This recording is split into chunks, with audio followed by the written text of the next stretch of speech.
नमस्कार, first India news देख रहे हैं आप और आपके साथ हूं मैं खुशबू मिश्रा। आप देख रहे हैं हमारा खास बुलेटिन न्यूज ब्लास्ट। चलिए खबरों को आपको दिखाते हैं बिल्कुल अलग अंदाज में। सबसे पहले बात सरकार और किसानों के बीच बैठक की, जो कि बेनतीजा रही है।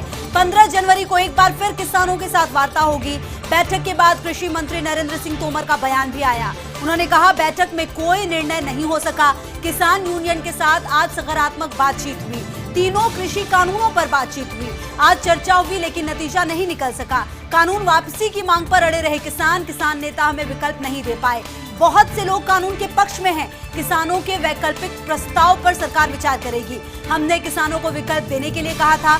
सम्मान पूर्वक वार्ता कर रही है केंद्र सरकार। इस विवाद का जल्द समाधान जरूरी। कई किसान संगठन नए कानून के पक्ष में हैं। अगली बातचीत में समाधान की उम्मीद है। ये तमाम बातें कृषि मंत्री की तरफ से कही गई, लेकिन देखना बेहद महत्वपूर्ण ये है कि 8वें दौर की आज बातचीत थी। लगभग 2.5 घंटे ये बातचीत चली, लेकिन इस बातचीत के बाद भी कोई समाधान नहीं निकला है। और अब एक और तारीख 15 जनवरी की दी गई है। और आप ये भी समझिए कि 26 जनवरी को जो किसान लगातार ये कह रहे हैं हम ट्रैक्टर मार्च करेंगे, उससे भी वो पीछे हटने वाले हैं नहीं, क्योंकि लगातार ये कहा जा रहा है कि जो बातचीत है उससे कुछ भी समाधान नहीं निकला है। कहीं ना कहीं दोनों पक्षों के बीच बातचीत नहीं बनती हुई। वहीं किसान आंदोलन को लेकर हरियाणा सरकार का सद्भावना दिखाना आश्चर्यजनक नजर आया है। किसानों की ट्रैक्टर रैली को हरियाणा सरकार ने अनुमति दी। हालांकि इससे पहले किसान आंदोलन में बाधा बन रही थी हरियाणा सरकार, लेकिन अंबाला के घटनाक्रम के बाद मुख्यमंत्री मनोहर लाल का पसीजा है दिल। संभवतः किसान आंदोलन को लेकर सरकार पर बढ़ते खतरे से आशंकित हैं। सियासी गलियारों में इस सद्भाव को बताया जा रहा है विधायकों की प्रेशर पॉलिटिक्स। तो कहीं ना कहीं हरियाणा सरकार के इस कदम के बाद कई सारे सवाल भी उठ रहे हैं और आश्चर्य की दृष्टि से इसको देखा जा रहा है। आगे बढ़ते हैं, आपको बताएं प्रदेश भाजपा नेताओं की दिल्ली में महत्वपूर्ण बैठक हुई। संगठन मजबूत करने पर रहा है खास फोकस और विधानसभा उपचुनाव रहा पूरी मीटिंग में सबसे बड़ा मुद्दा। फिलहाल उपचुनाव में भाजपा की जीत ही सबसे बड़ा एजेंडा। फरवरी में चुनाव तारीखों की हो जाएगी घोषणा और फरवरी के अंत में जेपी नड्डा करेंगे प्रदेश दौरा। उपचुनाव प्रत्याशियों के नाम पर भी चर्चा के बाद जल्द ही इनके नामों की घोषणा हो जाएगी। तो आज का दिन बेहद महत्वपूर्ण रहा, जहां प्रदेश भाजपा नेताओं की दिल्ली में महत्वपूर्ण बैठक रही। संगठन मजबूत करने पर खास फोकस रहा। नवनियुक्त प्रदेश कांग्रेस कमेटी पुनर्गठन को लेकर मतभेद। वेद प्रकाश सोलंकी का आया कार्यकारिणी पर चौंकाने वाला बयान।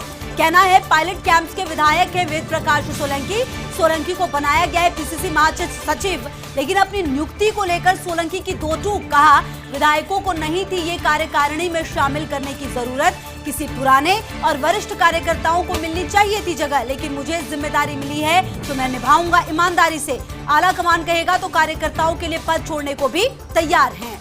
और चलिए इसी के साथ आपको ये भी बताएं अज्ञात भय। जी हाँ, पायलट कैंप के पुराने 19 बागी विधायकों में भय। सुप्रीम कोर्ट में किसी वकील द्वारा याचिका दायर किए जाने की चर्चा। सभी 19 विधायकों को अयोग्य घोषित करने की है मांग। अब कांग्रेसी क्षेत्रों में उठ रहा है एक अहम सवाल, आखिर किस वकील ने किसके कहने से दायर की है सुप्रीम कोर्ट में याचिका? क्योंकि महेश जोशी की पुरानी याचिका तो पहले ही हो चुकी है प्रभावहीन, तो फिर नए सिरे से इन विधायकों को कौन करना चाहता है टारगेट? ये बड़ा सवाल। अब याचिका दायर करने वाले वकील और याचिका की प्रति लेने के हो रहे हैं प्रयास। अभी 3 दिन पहले पीआर मीणा ने भी इस बारे में बाकायदा की अजय माकन से चर्चा और माकन ने उन्हें दिया निश्चिंत रहने का आश्वासन। लेकिन बड़ा सवाल है कि आखिर ये याचिका कहां से आई है, किसने दायर की है? और जिस प्रकार से अब सियासी तरीके से ये बातचीत हो रही है और सवाल कई सारे उठ रहे हैं। हालांकि जवाब आने में वक्त, लेकिन सवाल कई सारे हैं। आपको बताएं ओवैसी की कार्ड की तैयारी में कागजी। विधायक अमीन कागजी ने बनाई है प्लानिंग। ओवैसी की पार्टी का है राजधानी में पैर पसारने का प्लान।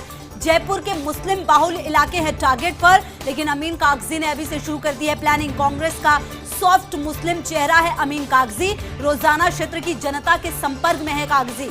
किशन पोल में रोजाना करते हैं जन सुनवाई। गैर मुस्लिम इलाकों में भी कागजी की पकड़ हो रही है मजबूत। निकाय चुनाव में अपनी क्षमता का लोहा मनवाया था कागजी ने। संभावित मंत्रिमंडल फेरबदल में प्रमुखता से चल रहा है नाम, और ऐसे में अब देखना यह होगा कि अमीन कागजी किस प्रकार से जनता के बीच में जाकर उनको और ज्यादा अपने लिए प्रभावित कर पाते हैं। चलिए आगे बढ़ते हैं, आपको बताएं प्रधानमंत्री मोदी की महत्वपूर्ण बैठक। कोरोना वैक्सीन को लेकर यह बैठक होने वाली है। सभी राज्यों के मुख्यमंत्रियों के साथ बैठक है। सोमवार को शाम 4 बजे ये बैठक शुरू होगी। कोरोना वैक्सीन को लेकर होगी बैठक में चर्चा। तो लगातार कोरोना वैक्सीन को लेकर ड्राई रन आज हुआ है, जिसका सफल आप कह सकते हैं इस ड्राई रन को, जिसके बाद कोरोना वैक्सीन को लेकर अब राज्यों के मुख्यमंत्रियों के साथ सोमवार को 4 बजे बैठक करेंगे खुद प्रधानमंत्री मोदी। आगे बढ़ते आपको बताएं, कोरोना वैक्सीन के ड्राई रन से जुड़ी खबर है। उत्तर प्रदेश, हरियाणा, अरुणाचल को छोड़ सभी राज्यों और केंद्र शासित प्रदेशों में ड्राई रन। देश के सभी जिलों में कोरोना वैक्सीन का ड्राई रन हुआ है। प्रदेश में कोविड-19 वैक्सीन के ड्राई रन का दूसरा फेज संपन्न हुआ है। कोरोना वैक्सीन की तैयारियों की बाकायदा रिहर्सल हुई। राजस्थान में 33 जिलों में कुल 102 सेंटर्स पर ड्राई रन। जयपुर में आज 6 स्थानों पर ड्राई रन हुआ है। तो कोरोना वैक्सीन के ड्राई रन से जुड़ी खबर आपको बता रहे हैं। प्रदेश में कोविड-19 वैक्सीन के ड्राई रन का दूसरा फेज संपन्न हुआ है, जिसमें राजस्थान में 33 जिलों में कुल 102 सेंटर्स पर ड्राई रन। जयपुर में आज 6 स्थानों पर यह ड्राई रन हुआ है। और आपको बताएं, देश के सभी जिलों में कोरोना वैक्सीन का ड्राई रन और कुछ जगहों को छोड़कर कोरोना वैक्सीन के ड्राई रन से जुड़ी यह खबर आपको बता रहे हैं। उत्तर प्रदेश, हरियाणा, अरुणाचल को छोड़ सभी राज्यों और केंद्र शासित प्रदेशों में ड्राई रन। देश के सभी जिलों में कोरोना वैक्सीन का ड्राई रन हुआ है। प्रदेश में कोविड-19 वैक्सीन के ड्राई रन से जुड़ा दूसरा फेज संपन्न हुआ है। आगे बढ़ते हैं, बात बर्ड फ्लू की करते हैं। बर्ड फ्लू के साइड इफेक्ट आपको बताएं। बर्ड फ्लू के चलते पशुपालन विभाग से प्रतिनियुक्तियां रद्द की गई हैं। पशुपालन सचिव डॉक्टर आरुषि मलिक ने लिखा पत्र। विभाग के सभी अतिरिक्त व संयुक्त निदेशकों को पत्र लिख दिए निर्देश। पशुपालन विभाग के जो भी कर्मचारी लगे हुए हैं दूसरे विभागों में, बर्ड फ्लू के कारण तत्काल प्रभाव से उनकी प्रतिनियुक्ति की गई रद्द। प्रतिनियुक्ति कर्मचारी जब तक विभाग में दोबारा नहीं संभालेंगे कार्यभार, तब तक उनका वेतन नहीं बनाने के निर्देश। नए प्रतिनियुक्ति आदेशों में कार्यमुक्त नहीं करने के निर्देश दिए गए। ये बड़ा फैसला लिया गया है क्योंकि लगातार बर्ड फ्लू के मामले बढ़ रहे हैं और बर्ड फ्लू का इसको आप साइड इफेक्ट कह सकते हैं, जब बर्ड फ्लू के चलते पशुपालन विभाग से प्रतिनियुक्तियां रद्द कर दी गई हैं। पशुपालन सचिव डॉक्टर आरुषि मलिक ने पत्र लिखा है। विभाग के सभी अतिरिक्त व संयुक्त निदेशकों को पत्र लिख करके निर्देश दिए हैं। उन्होंने कहा है कि पशुपालन विभाग के जो भी अधिकारी काम कर रहे हैं वो वापस आए इसी तरफ। आगे बढ़ते हैं, आपको बताएं, झुंझुनू में 1 अनार 100 बीमार। मंत्रिमंडल के लिए कई दावेदार हैं। झुंझुनू से 7 में से 6 विधायक है। कांग्रेस पार्टी के 2 विधायकों रीटा और जितेंद्र को संगठन में एडजस्ट किया गया। अब 4 विधायक में मची है जबरदस्त होड़, लेकिन फिलहाल 2 नाम बताए जा रहे हैं सबसे आगे। राजकुमार शर्मा और राजेंद्र गुढ़ा का नाम सबसे आगे है। दोनों ही पहले बसपा से कांग्रेस में आकर बन चुके हैं मंत्री। शेखावाटी का प्रमुख ब्राह्मण चेहरा माना जाता है राजकुमार को। 3 बार चुनाव लड़ा और तीनों बार जोरदार तरीके से जीते। वही गुढ़ा को बसपा वाले कोटे का मिल सकता है फायदा। तो कहीं ना कहीं अब देखना ये होगा कि सियासी गणित किस तरफ से फिट बैठता है। हालांकि झुंझुनू में 1 अनार 100 बीमार वाली हालत है। मंत्रिमंडल के लिए कई दावेदार हैं। झुंझुनू से 7 में से 6 विधायक हैं कांग्रेस पार्टी के। 2 विधायकों रीटा और जितेंद्र को संगठन में एडजस्ट किया गया। अब 4 विधायकों में मची है जबरदस्त होड़। आखिर क्या होगा शेखावाटी के त्रिदेव का भविष्य? राजेंद्र पारिक, परसराम मोरदिया व दीपेंद्र सिंह की चर्चा हो रही है। तीनों ही लंबे समय से विधायक है, लेकिन अभी हाशिए पर है। न सत्ता में भागीदारी मिली है, न ही संगठन में जगह। 2 साल से अधिक समय से महज विधायक है तीनों नेता। पारिक व मोरदिया है गहलोत गुट के, दीपेंद्र है पायलट खेमे के। फिलहाल मंत्रिमंडल के लिए भी नहीं मिला है आश्वासन। ऐसे में अब राजनीतिक नियुक्ति की उम्मीद में है तीनों नेता। बहरहाल देखना यह होगा कि जो उम्मीद है वो पूरी कब होगी। राजेंद्र पारिक, परसराम मोरदिया व दीपेंद्र सिंह की चर्चा हो रही है, क्योंकि तीनों ही लंबे समय से विधायक है, लेकिन अभी हाशिए पर है। न सत्ता में भागीदारी मिली है, न ही संगठन में जगह। 2 साल से अधिक समय में महज विधायक है तीनों नेता। पारिक व मोरदिया है गहलोत गुट के, जबकि दीपेंद्र है पायलट खेमे के। फिलहाल मंत्रिमंडल के लिए भी नहीं मिला है आश्वासन। क्या मन ही मन उहापो, उन दिग्गजों के चेहरे से मुस्कान गायब जो मंत्री बनने की दौड़ में बन गए हैं पीसीसी पदाधिकारी। रामलाल जाट, जितेंद्र सिंह, महेंद्रजीत मालवीय, लाखन सिंह मीणा, रीटा चौधरी, वेद प्रकाश खुश नहीं हैं। इनमें से कुछ तो फोन पर भी बात नहीं कर रहे। समर्थकों को समझाने में भी सर्दी में आ रहे हैं पसीने। जबकि राजनीति में कुछ भी संभव, पीसीसी पदाधिकारी रहते हुए बन सकते हैं मंत्री, लेकिन कहीं ना कहीं कुछ जो लोग हैं जिनको ये जिम्मेदारी दी गई है उनके चेहरे से मुस्कान गायब है। जो मंत्री बनने की दौड़ में थे बन गए हैं पीसीसी पदाधिकारी। रामलाल जाट, जितेंद्र सिंह, महेंद्रजीत मालवीय, लाखन सिंह मीणा, रीटा चौधरी, वेद प्रकाश खुश नहीं हैं। इनमें से कुछ तो फोन पर भी बात नहीं कर रहे। समर्थकों के समझाने में भी इनको सर्दी में पसीने आ रहे हैं। डोटासरा की टीम के किरदार उपाध्यक्ष पद पर अनुभवी नेता राजेंद्र चौधरी को उपाध्यक्ष का जिम्मा। जोधपुर के ये नेता आज पायलट के विश्वस्त, एक जमाने में गहलोत सरकार में रह चुके स्वास्थ्य मंत्री हरिमोहन शर्मा के हड़ौती के ब्राह्मण नेता के तौर पर गिनती। डॉक्टर सीपी जोशी कैंप में माने जाते हैं हरिमोहन शर्मा। तो कहीं ना कहीं आप देखिए जिस तरीके से डोटासरा की टीम के किरदार है, उपाध्यक्ष पद पर अनुभवी नेता राजेंद्र चौधरी को उपाध्यक्ष का जिम्मा दिया गया है। जोधपुर के ये नेता आज पायलट के विश्वस्त हैं। एक जमाने में गहलोत सरकार में रह चुके स्वास्थ्य मंत्री हरिमोहन शर्मा की हड़ौती के ब्राह्मण नेता के तौर पर गिनती। डॉक्टर सीपी जोशी कैंप के माने जाते हैं हरिमोहन शर्मा। तो डोटासरा टीम के किरदार महासचिव पद पर पुराने संगठनकर्ता पायलट के विश्वस्त GR खटाना बने हैं महासचिव। मेवाड़ के आदिवासी नेता मांगीलाल गरासिया कुशल संगठनकर्ता। विधायक राकेश पारिक को संगठन का व्यापक अनुभव। सेवा दल के प्रदेश मुख्य संगठक समेत कई पदों पर रह चुके हैं। सालों पहले कांग्रेस के कोऑर्डिनेटर के तौर पर भी भूमिका निभा चुके हैं। वेद प्रकाश सोलंकी का अतीत संगठन से ही जुड़ा रहा है। NSUI के जयपुर अध्यक्ष व यूथ कांग्रेस में लंबे समय तक रहे हैं। लंबा एक्सपीरियंस रहा है और कहीं ना कहीं वो एक्सपीरियंस जरूर संगठन के काम आएगा।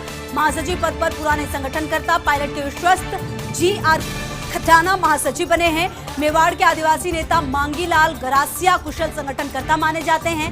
विधायक राकेश पारिक को संगठन का व्यापक अनुभव है। सियासी गपशप, आपको बताएं कौन बैठेगा मसीह कक्ष में। PCC में एक कक्ष ऐसा भी जो चर्चित है मुमताज मसीह कक्ष के तौर पर। PCC की नई टीम में शामिल नहीं है मसीह। ऐसे में सवाल कौन बैठेगा मसीह कक्ष में। पायलट के समय इस कक्ष को लेकर हुआ था विवाद, तब गोपाल सिंह इडवा यहां बैठने लगे थे। हालांकि अभी भी मसीह साहब का बैठना लगातार जारी है। ऐसे में अब सवाल ये है कौन बैठेगा मसीह कक्ष में। PCC में एक कक्ष ऐसा भी जो चर्चित है मुमताज मसीह कक्ष के तौर पर। PCC की टीम जो नई बनी है उसमें शामिल नहीं है मसीह। ऐसे में सवाल उठ रहा है कि आखिर कौन बैठेगा मसीह कक्ष में। पायलट के समय इस कक्ष को लेकर विवाद हुआ था।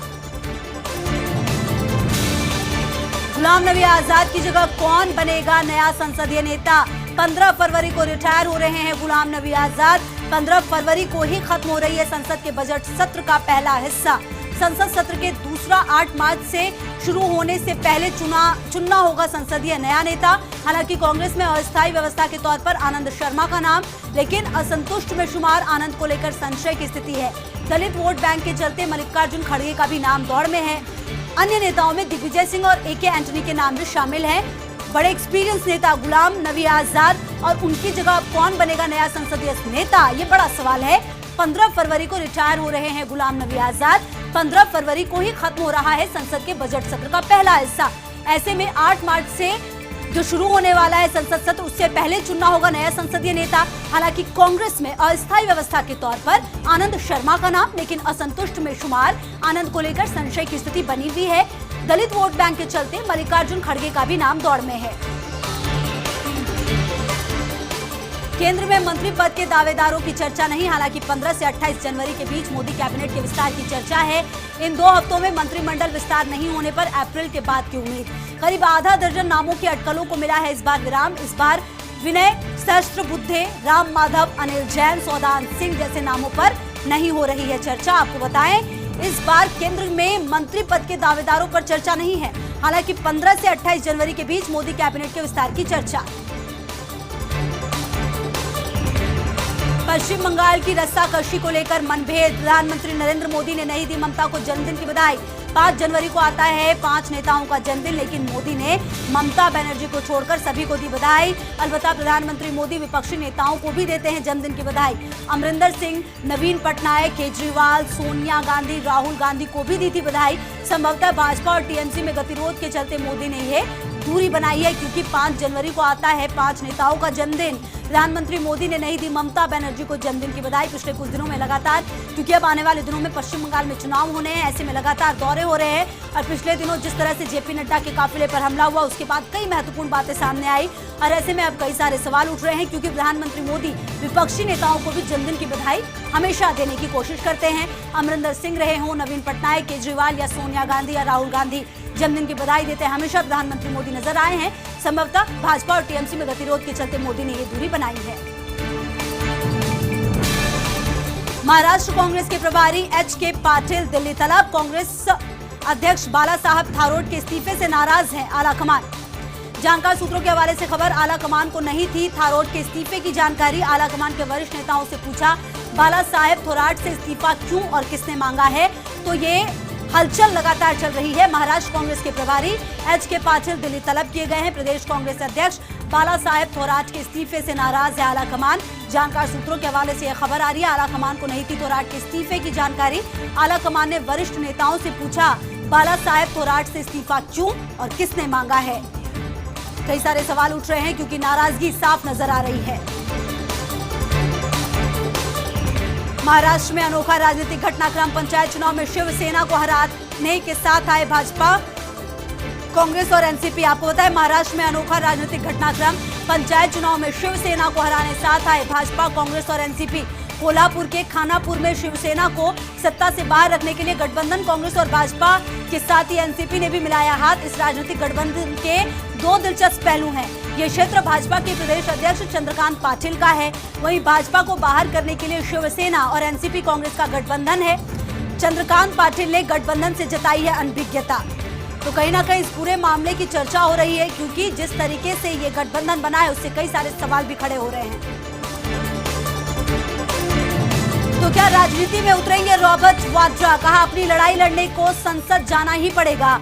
मैंने अपना पक्ष बार बार रखा मगर वो मुझे लगातार परेशान कर रहे हैं। मैंने अपने आप को राजनीति से दूर रखा क्योंकि मेरी अपनी मान्यताएं थी, लेकिन अब मैं समझता हूं मैं राजनीति में उतर सकता हूं।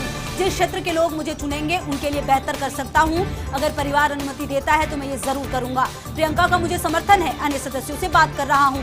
तो कहीं ना कहीं देखिए इस पूरे मामले में लगातार ये संभावनाएं जताई जा रही थी कि रॉबर्ट वाड्रा राजनीति में आ सकते हैं और अब इसको और ज्यादा हवा मिली है क्योंकि उन्होंने कहा अपनी लड़ाई लड़ने को संसद जाना ही पड़ेगा। फिर से न्यूज ब्लास्ट में आगे बढ़ते हैं, आपको बताएं किसान आंदोलन को लेकर हरियाणा सरकार का सद्भावना दिखाना आश्चर्यजनक।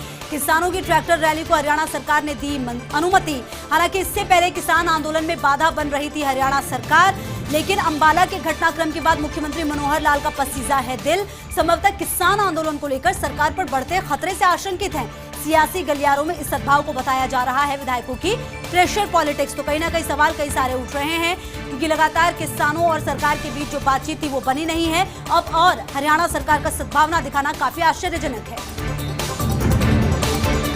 नवनियुक्त प्रदेश कांग्रेस कमेटी पुनर्गठन को लेकर मतभेद, वेद प्रकाश सोलंकी का आया कार्यकारिणी पर चौंकाने वाला बयान। पायलट कैंप के विधायक है वेद प्रकाश सोलंकी को बनाया गया है पीसीसी महासचिव, लेकिन अपनी नियुक्ति को लेकर सोलंकी की दो टूक। कहा विधायकों को नहीं थी ये कार्यकारिणी में शामिल करने की जरूरत, किसी पुराने और वरिष्ठ कार्यकर्ताओं को मिलनी चाहिए थी जगह, लेकिन मुझे जिम्मेदारी मिली है तो मैं निभाऊंगा ईमानदारी से। आला कमान कहेगा तो कार्यकर्ताओं के लिए पद छोड़ने को भी तैयार। तो कहीं ना कहीं ये सवाल और अपने आप में ये बात काफी महत्वपूर्ण हो जाती है क्योंकि बड़ी जिम्मेदारी मिली वेद प्रकाश सोलंकी को, लेकिन कार्यकारिणी पर चौंकाने वाला बयान सामने आया। पायलट कैंप के विधायक है वेद प्रकाश सोलंकी। ओवैसी की काट की तैयारी में कागजी विधायक अमीन कागजी ने बनाई है प्लानिंग। ओवैसी की पार्टी का है राजधानी में पैर पसारने का प्लान। जयपुर के मुस्लिम बाहुल इलाके हैं टारगेट पर, लेकिन अमीन कागजी ने अभी से शुरू कर दी है प्लानिंग। कांग्रेस का सॉफ्ट मुस्लिम चेहरा है अमीन कागजी। रोजाना क्षेत्र की जनता के संपर्क में है कागजी। किशनपोल में रोजाना करते हैं जन सुनवाई। गैर मुस्लिम इलाकों में भी कागजी की पकड़ हो रही है मजबूत। निकाय चुनाव में अपनी क्षमता का लोहा मनवाया था अमीन कागजी ने। संभावित मंत्रिमंडल फेरबदल में प्रमुखता से चल रहा है नाम। ऐसे में देखना ये बेहद महत्वपूर्ण कि आखिर जब जनता के बीच में पहुंच रहे हैं और जनता के बीच में पकड़ और ज्यादा मजबूत हो रही है तो किस तरीके से जनता के बीच में और पहुंचते हैं, और साथ ही जो आला कमान उनकी नजर में आते हैं क्योंकि संभावित मंत्रिमंडल फेरबदल में भी प्रमुखता से नाम चल रहा है अमीन कागजी का, और साथ ही इन्होंने निकाय चुनाव में अपनी क्षमता का लोहा भी मनवाया था। लंबित योजनाओं को शीघ्र क्रियान्वित करने की दिशा में बड़ा कदम। राज्य सरकार ने जेडीए को दिए महत्वपूर्ण अधिकार। 9 योजनाओं में जेडीए अपने स्तर पर दे सकेगा मुआवजा। प्रभावित खातेदार को उसी जोनल प्लान में दे सकेगा मुआवजा। नगरीय विकास विभाग ने जारी किया आदेश, लेकिन खातेदार को दिया जाता है अन्यत्र प्लान में मुआवजा। अगर अन्य प्लान में दिया जाता विकसित भूखंड का मुआवजा तो राज्य सरकार से स्वीकृति लेना जरूरी होगा। तो ये बदलाव किए गए हैं और ये बड़ा कदम लंबित योजनाओं को शीघ्र क्रियान्वित करने की दिशा में राज्य सरकार ने जेडीए को दिए हैं महत्वपूर्ण अधिकार।